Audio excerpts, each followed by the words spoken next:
ஜோசியத்தில் prediction எடுக்க எல்லாரும் வாக்கிய பஞ்சாங்கம் திருக்கணித பஞ்சாங்கம் 2 பஞ்சாங்கத்தை ஃபாலோ பண்ணுவாங்க. வாக்கிய பஞ்சாங்கம் தான் முதல்ல உருவானது, திருக்கணிதம் அதுக்கப்புறம் தான் வந்தது.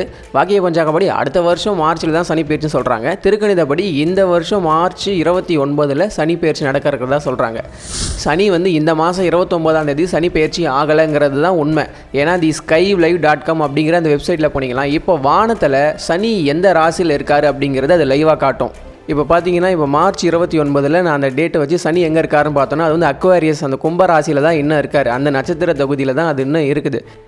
சனி எப்போ பைசிஸ் அப்படிங்கிற மீன ராசிக்கு பிரவேசமாகிறாருன்னா ஏப்ரல் 19ஆம் தேதி தான் சனி மீன ராசிக்கே பிரவேசமாகிறார். skylive.comக்கும் திருக்கணித பஞ்சாங்கத்துக்கும் பார்க்கும்போது கிட்டத்தட்ட ஒரு மாதம் டிஃப்ரெண்ட் இருக்குது. பஞ்சாங்கப்படி என்ன தான் இந்த மாதம் 29ஆம் தேதி மார்ச் சனி பயிற்சியாக இருந்தாலும் உண்மையிலே வானத்தில் சனிங்கிற கிரகம் மீன ராசிக்குள்ளே அந்த பைசிஸ் அப்படிங்கிற ராசிக்குள்ளே எப்போ போகிறார் அப்படின்னா 19ஆம் தேதி தான் கும்பராசியிலிருந்து மீன ராசிக்கு உண்மையிலே வானத்தில் சனி பகவான் பிரவேசம் ஆகிறாரு.